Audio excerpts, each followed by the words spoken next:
Morning বন্ধুরা, তোমরা সবাই কেমন আছো? আমার চ্যানেল ঘরেও বাইরে রত্নায় আমি পিউ চলে এসেছি প্রত্যেক দিনের মতন সকালে সারাদিনের ব্লগ নিয়ে। কাল তো অনেক রাত্রে বাড়ি ফিরেছি, তারপর সব কিছু খাওয়া দাওয়া করে অনেকটা শুতে দেরি হয়ে গেছে। আজকেও আবার বেরোনো হবে। সকালবেলা রান্না চাপিয়ে দিয়েছি, কাজকর্ম বাগিয়ে এদিকে চা বসিয়েছি, একদিকে ভাতটা বসিয়ে দিয়েছি। আমরা সবাই আছি। আর আজকে ভাইকে আইব্রো ভাত দেবো। তো কালকে তো আমরা যেটুকু রান্না করেছি খাওয়া দাওয়া করে আসতে কালকে দুপুর বেরিয়ে গিয়েছিল। আমরা যখন বেরোলাম তখন কটা বাজবে, মানে কালকে বেরিয়েছি অনেকটা অবেলা হয়ে গেছে, 3টের দিকে এরকম হবে, আর এটা 3টে। তো সেক্ষেত্রে অনেকটাই দেরি হয়ে গেছে। আজকে একটু তাড়াতাড়ি বেরোতে হবে, ওই জন্য সকাল সকাল আমি কাজ বাগিয়ে রান্নাটা চাপিয়ে দিয়েছি। আর একটু বিশেষ কিছু রান্না করব না, হালকাই করব। তা একটু আজকে তো পায়েস তো দিতেই হবে না, আইবুড়ো ভাতে পায়েসটাই তো মেন। তো সেক্ষেত্রে ভাজাভুজিগুলোও করতে হবে। এদিকে দিদি সবজিগুলো আমাকে কেটে দিচ্ছে, আর আমি এদিকে তাড়াতাড়ি করে যতটা পারছি করছি। এবার তার মধ্যে ফোনগুলো চার্জ দিতে হবে, কিছুটা দিয়েছি কিছুটা আবার দিচ্ছি, তার ফাঁকে ফাঁকে মানে একবার করে ভিডিও ক্লিপগুলো তুলে নিচ্ছি। আর বেগুনটার মধ্যে দেখো আমি মাখিয়ে দিলাম একটু বেসন, চিনি আর হলুদ, লবণ তো আছেই। একটু বেসন মাখালে চিনি লবণ এগুলো একটু মাখিয়ে রাখলে না বেগুনের তেলটা প্রচণ্ড পরিমাণে কম পড়ে, আর বেগুনটা খুব সুন্দর ভালো ভাজা যায়। আমাকে এই বেগুনের এই সুন্দর করে এই বেসন এইরকম করে মাখানো এক দাদাভাই আমাকে বলে দিয়েছিল। সত্যিই দেখলাম বেগুনে এত কম তেল পড়ে না। তো বেগুন ভাজা, এদিকে কিন্তু মাংস করব, আর একদিকে দিদি পায়েসটা বসিয়েছে। ও পায়েসটা খুবই সুন্দর করে, তো ওকে বললাম দিদি পায়েসটা বসিয়ে দিতে। দিদি পায়েসটা বসিয়ে দিয়েছে, আর আমি এদিকে নাড়া দিচ্ছি, একে একে রান্নাগুলো করছি, ভাজাভুজি দিদি কিছুটা করছে, আমি কিছুটা করছি।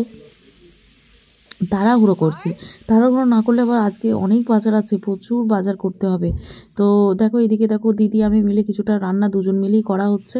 এদিকে দিদি বললো বুনি তুই মাংসটা কর, তো আমি মাংসটা করছি, দিদি ভাজাভুজিগুলো দাঁড়িয়ে করলো। বাইরে থেকে জল তোলা, বাইরের বিছানাপত্র গোছানো বাগানো, মানে কি বলবো, ছোট ঘরে বুঝতেই পারছো সবাই মিলে। আমার ভাই আছে, ওই যে ভাইয়ের বিয়ে সেই ভাই আছে, আবার দিদি আছে, আমি আছি, আমার ছেলে আছে, তোমাদের দাদা আছে, মানে এই ঘরটার মধ্যে বুঝতেই পারছো একের পর এক। তারপরে এতগুলো ফোন, সবারই ধর এক ফোন, আমার দুখানা ফোন, সবারই তো একটা একটা করে মানে চার্জ তো দিতে হবে, আছে তো দুখানা প্লাগ। সেরকম করে কাজ করতে করতে এদিকে রান্নাটাও না চাপিয়ে দিলে হবে না। তো সেক্ষেত্রে দেখো আমি কিন্তু একে একে কাজও করছি, রান্নাটাও চাপিয়ে দিচ্ছি। ওদিকে শিমটা একটু সিদ্ধ করতে দিয়েছি, শিমটাও ভাজা করব। ওদিকে মানে ভাজাভুজি করেছি, আজকে ভাজাভুজি মাংস এইসবই করছি, মাংসটা ঝোল করছি।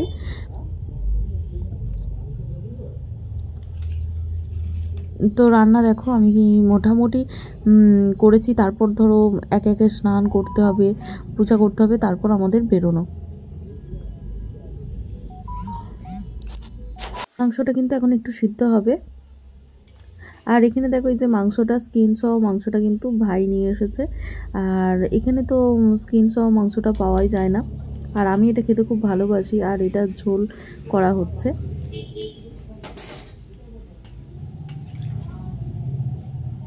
সুন্দর করে মাংসটা রান্না করেছি, আর দেখো দেখতেও খুব সুন্দর হয়েছে, খেতেও কিন্তু খুব টেস্টি হয়েছে, যেহেতু আমি ভয়েসে পরে বলছি, কিন্তু খুব সুন্দর করে রান্নাটা মানে চেষ্টা করেছি আর কি। তো যাই হোক, এখন কিন্তু মাংসটা আর একটু সেদ্ধ হবে, আর মাংসটা আমি কিন্তু নতুন আলু দিয়ে করেছি। তো চলো আজকে এবার মোটামুটি আমরা সবাই রেডি হয়ে গেছি, তার তোড়জোড় করে। এবার দিদিকে বললাম দিদি তুই কিন্তু খাবারটা সাজিয়ে দে। তো দিদি অলরেডি খাবার সাজাতে বসে পড়েছে।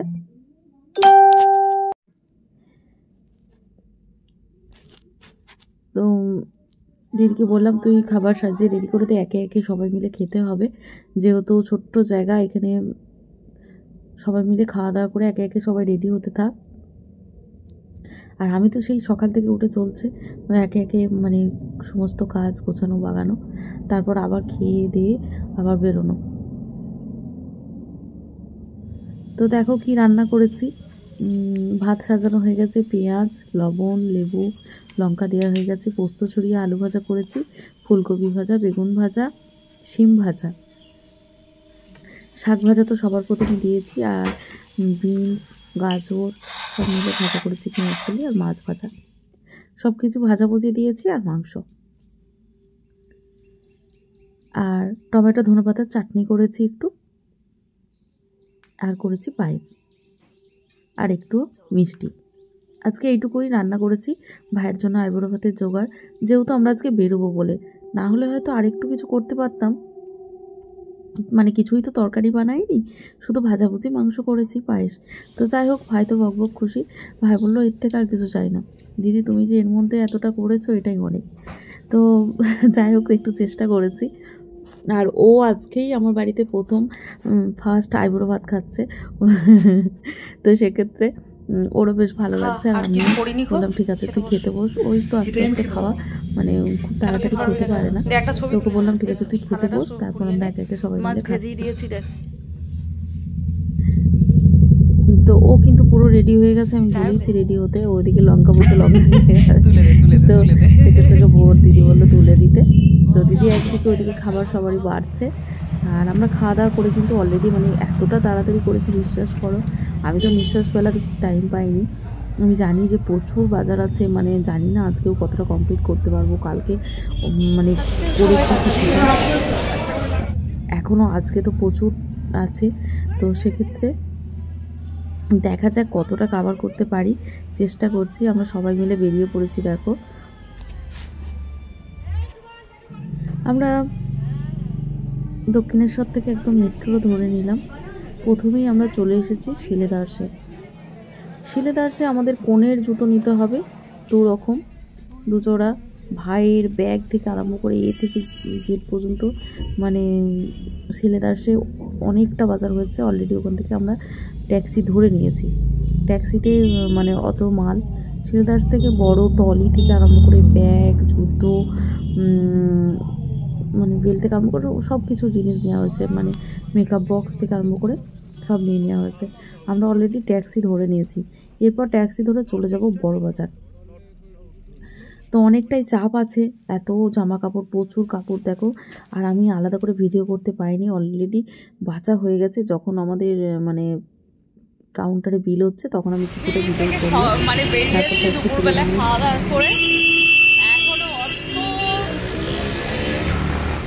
বিয়ে বাড়ির সব বাজার করে অবশেষে এই যে ট্যাক্সি করে মাল যত নিয়ে আসা হয়েছে, এখনো কিছুটা কাজ করে এবার বেরিয়ে যাবো শেষের দিকে। আর পারা যাচ্ছে না, মাথায় যন্ত্রণা হচ্ছে, অত বিয়ের বাজার, অত শাড়ি, অত কিছু সব। কালকে কিছুটা হচ্ছে, আজকে আবার কালকে হবে।